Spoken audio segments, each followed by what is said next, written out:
Hello friends, welcome to my channel Mental Math and Crazy Science. If you are the student of 9 to 12th standard, then this channel is useful for you. In this channel, I am gonna teach you physics, chemistry and math to the student of 9 to 12th standard. Today's topic is the solid state. It is the part 1 and it is the topic of the class 12th chemistry subject. So let's get start. It is part 1, part 2 हम इसका next video में लेकर आएंगे. So let's get start. Number 1, solid. Solid have definite shapes, volume and mass due to the short distance between the fixed position of particle and a strong interaction between them. एक solid क्या होता है? Solid का definite shape होती है, आप shape को change नहीं कर सकते हो. डेफिनेट वॉल्यूम होता है एंड मास, डेफिनेट मास होता है. और ये क्यों होता है? Due to the short distance between the fixed position of particles. जो पार्टिकल होते हैं उनकी फिक्स्ड पोजीशन होती है और उनके बीच में जो डिस्टेंस होता है वो बहुत ज़्यादा शॉर्ट होता है. दैट्स वाई इसका डेफिनेट शेप होती है, डेफिनेट वॉल्यूम होता है एंड डेफिनेट मास होता है. एंड जो पार्टिकल के बीच जो पार्टिकल्स होते हैं, इस टाइप से जो पार्टिकल्स होते हैं बिल्कुल, उनके बीच में जो इंटरेक्शन है, फोर्स है, वो हमारा स्ट्रॉन्ग होता है. सो दैट्स वाई सॉलिड हमारा क्या होता है? Solid have definite shapes, definite volume and definite mass due to the short distance between the fixed position of particle and strong interaction between them. Properties of the solid state. अब हम properties देखेंगे क्या होती है. They have definite shape, definite mass and definite volume. So first property easy है. Next, intermolecular force are strong. जो molecules के बीच में जो फोर्स होता है, इंटरमोलिकुलर फोर्स, वो बहुत ज़्यादा स्ट्रॉन्ग होता है. उसी की वजह से इसकी जो शेप होती है वो डेफिनेट होती है. Intermolecular distance are short. और इन दोनों के बीच में जो डिस्टेंस होता है वो बहुत ज़्यादा शॉर्ट होता है. There constituent particle have fixed position. जो कंस्टिट्यूएंट पार्टिकल एटम और मॉलिक्यूल्स हैं उनकी पोजीशन फिक्स्ड होती है. They can only oscillate about their mean position. वो अपनी पोजीशन पर ओनली ऑक्सिलेट कर सकते हैं, वो इधर उधर नहीं भाग सकते. दे आर इनकम्प्रेसिबल होते हैं एंड रिजिड होते हैं ये. Next is amorphous and crystalline solid. अब हमने यहाँ पे पढ़ा पहले सॉलिड. अब सॉलिड हमारे 2 टाइप्स के होंगे, amorphous solid and crystalline solid. Solid can be classified as crystalline and amorphous on the basis of the nature of order present in the arrangement of their constituent particle. So solid को हम classified करेंगे as crystalline solid and amorphous solid on the basis of the nature of order present in the arrangement of their constituent particle. Constituent particle के जो arrangement है उसका order क्या है, उसके बेसिस पे हम सॉलिड को 2 पार्ट में डिवाइड करते हैं, amorphous solid and crystalline solid. Amorphous solid behave like supercooled liquid as the arrangement of constituent particle has short range ordered, isotropic in nature and no sharp melting point. तो amorphous solid कौन से होते हैं? Behave करते हैं like super cool liquid. जो liquid को हम कूल कर देते हैं वो बहुत ज़्यादा स्लोली हमारा चलने लगता है, ठीक है ना. तो लाइक सुपर कूल लिक्विड होते हैं हमारे amorphous solid.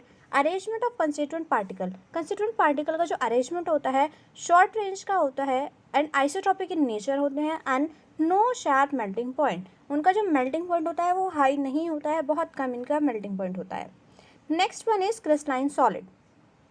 Crystalline solid have a characteristic shape. उसकी शेप होती है with the arrangement of constituent particle of long range order, anisotropic in nature and a sharp melting point.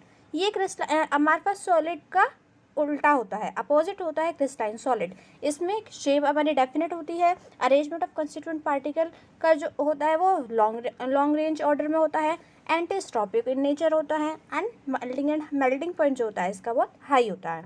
सो ये जो figure है ये क्रिस्टलाइन सॉलिड की फिगर है and it is अमार्फस solid की फिगर. तो आप क्रिस्टलाइन सॉलिड के फिगर में आप यहाँ देख सकते हैं. देखिए जो इंटरमोलिकुलर डिस्टेंस है वो बहुत ज़्यादा शॉर्ट है, रिजिड है, इनको आप ज़रा भी इनका स्पेस नहीं है जिससे ये ऑक्सीडेट कर सकते हैं. Next is amorphous solid. Amorphous solid में क्या होता है? ये इरेगुलर एरे में होता है, यहाँ का कोई भी डेफिनेट शेप इसकी कम होती है, ठीक है ना. और इनका इंटरमोलिकुलर डिस्टेंस थोड़ा सा क्रिस्टलाइन सॉलिड से ज़्यादा होता है. आई होप गाइज आपको समझ में आया होगा. Next is type of crystalline solid. अब हम टाइप पढ़ेंगे क्रिस्टलाइन सॉलिड के. On the basis of the nature of intermolecular forces. Intermolecular forces के बेसिस पर हम इसको डिफाइन करते हैं क्रिस्टलाइन सॉलिड को as chemical bonding crystalline solid, are divided होते हैं into the 4 categories. Number molecular solid, ionic solid, metallic solid and covalent solid. तो नंबर 1 हम पढ़ेंगे molecular solid. In molecular solid the constituent particle are molecules. Constituent particle क्या होता है? हमारा यहाँ पर मॉलिक्यूल्स होता है। इसको हम फर्दर डिवाइड कर देते हैं into 3 parts. Number 1 non polar molecular solid. Non polar molecular solid कौन से होते हैं? These solid are form molecular or atoms that share a non-polar covalent bond. It means क्या होता है? molecule और molecules के बीच में एक नॉन पोलर कोवैलेंट बॉन्ड बनता है, जिसकी वजह से ये सॉलिड हमारे आते हैं। The physical nature of the non polar solid are soft. इनका फिजिकल नेचर क्या होता है? ये सॉफ्ट होते हैं। They don't conduct electricity so that they are insulator. इसमें क्या होता है? ये लोग इलेक्ट्रिसिटी इसमें कंडक्ट नहीं हो सकती, इसलिए ये इंसुलेटर होते हैं। एग्जाम्पल होता है हमारा हाइड्रोजन, क्लोरीन एक्सेट्रा। इस टाइप के जो हमारे नॉन पोलर होते हैं, इट मीन्स मोलिकुलर मॉलिक्यूल्स के बीच में नॉन पोलर कोवैलेंट बॉन्ड बनता है, उनको हम कहते हैं non polar molecular solid. Example है हमारा हाइड्रोजन, क्लोरीन। ये आपके बैड कंडक्टर होते हैं ऑफ इलेक्ट्रिसिटी, तो इनको हम बेसिकली क्या कहते हैं? इंसुलेटर कहते हैं, और ये बहुत ज़्यादा सॉफ्ट होते हैं। Next is polar molecular solid.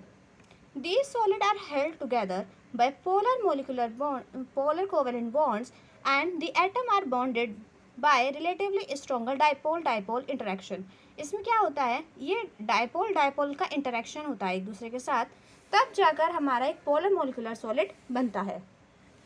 इसका जो फिजिकल नेचर होता है ये भी सॉफ्ट होता है, and most of these are gases. Most of these जो हमारे पोलर मोलिकुलर सॉलिड हैं, मोस्टली इसमें गैसेज होते हैं एंड लिक्विड होते हैं at the room temperature.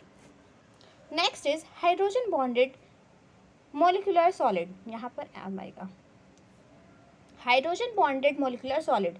The solid contain polar covalent bond with hydrogen. क्या होता है? इसमें सॉलिड जो है वो पोलर कोवैलेंट बनाता है, किसके साथ? हाइड्रोजन के साथ, फ्लोरीन, ऑक्सीजन या नाइट्रोजन एटम। इसमें से कोई सा भी एटम हो सकता है, उसके साथ जो हमारा बॉन्ड बनता है उसको हम कहते हैं polar covalent bond, and these solid are known as hydrogen bonded molecular solid. ठीक है, आपको समझ में आया होगा I hope. The nature of such solid are hard. इसका जो नेचर होता है ये बहुत ज़्यादा हार्ड होते हैं। दे डू नॉट कंडक्ट इलेक्ट्रिसिटी, और ये भी इलेक्ट्रिसिटी कंडक्ट नहीं करते हैं, तो इसको भी हम इंसुलेटर कह सकते हैं। Next is ionic solid. In ionic solid the constituent particle are ions. इसमें कंस्टिट्यूएंट पार्टिकल जो होते हैं वो आयन होते हैं। ऊपर जो हमने पढ़े non polar, polar and hydrogen bonds, इसमें क्या होता है? जो इसमें कंस्टिट्यूएंट पार्टिकल होते हैं वो मॉलिक्यूल्स होते हैं, बट आयनिक सॉलिड में कंस्टिट्यूएंट पार्टिकल हमारे आयन होते हैं।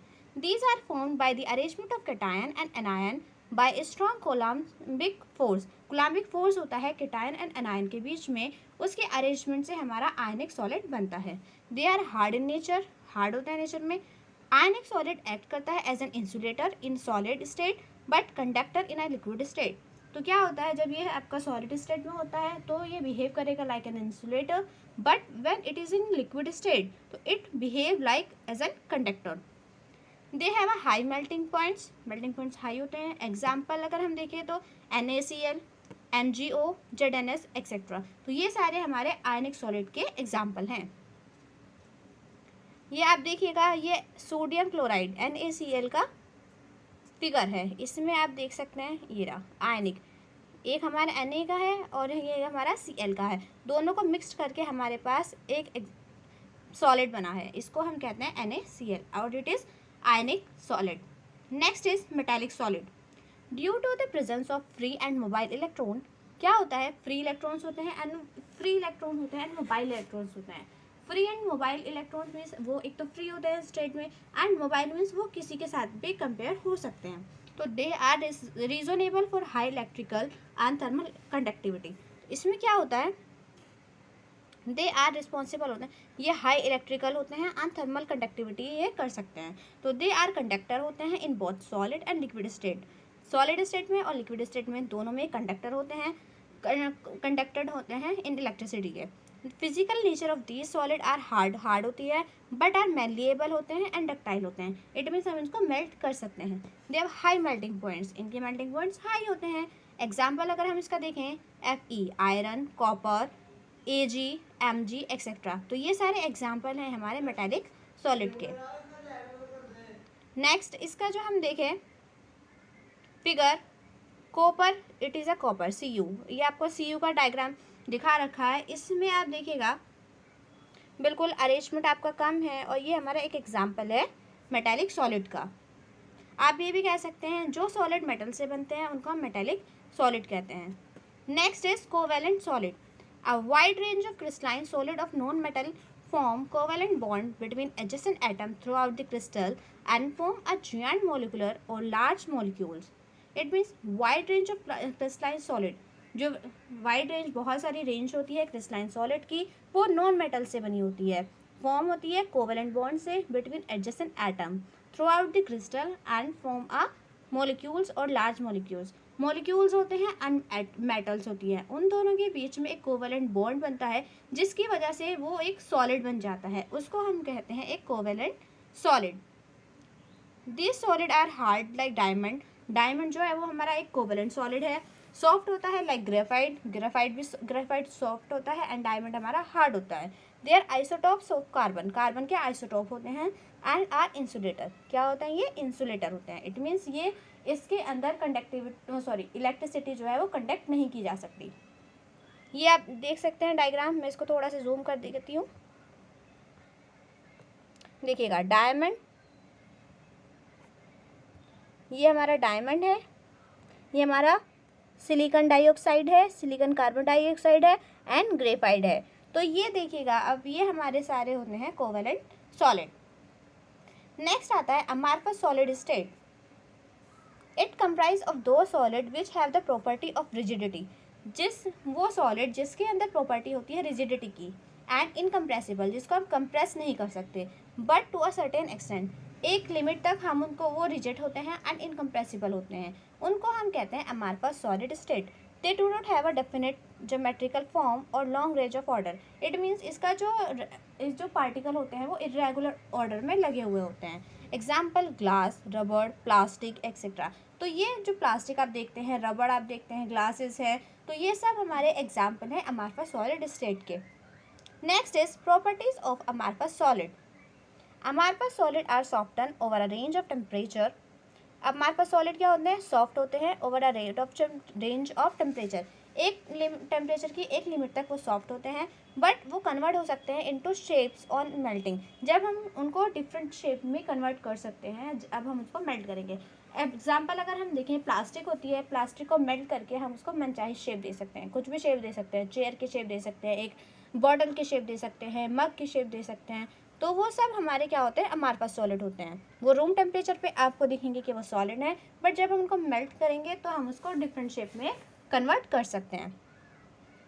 Amorphous solid have a tendency to flow very slowly, ये फ्लो होते हैं very slowly.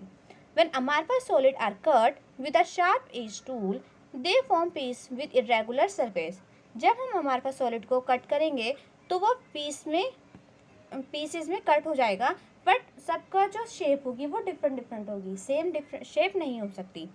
Amorphous solid do not have definite heat of fusion to its irregular arrangement of particle. Solid do not have definite heat, उसको definite heat नहीं चाहिए होती है fusion के लिए, due to its irregular arrangement of the particle. ठीक है guys, आज के लिए इतना ही। आई होप आपको समझ में आया होगा। तो आज हमने सॉलिड स्टेट में क्या पढ़ा, आज हमने इसमें पढ़ा है what is solid state and types of the solid state, crystalline solid state and the amorphous solid state. Then हमने प्रॉपर्टीज़ पढ़ी हैं सॉलिड स्टेट की, क्रिस्टलाइन सॉलिड स्टेट की एंड अमार्फस सॉलिड स्टेट की। आई होप आपको समझ में आया होगा। नेक्स्ट वीडियो में मैं इसका नेक्स्ट लेटेस्ट यूनिट सेल्स लेकर आऊँगी, वो वीडियो आपकी बहुत ज़्यादा इंपॉर्टेंट होगी, तो आप उस वीडियो को मिस ना करें। आई होप आपको समझ में आया होगा। Thank you so much guys, आज के लिए इतना ही। If you like my video please subscribe my channel. Thank you.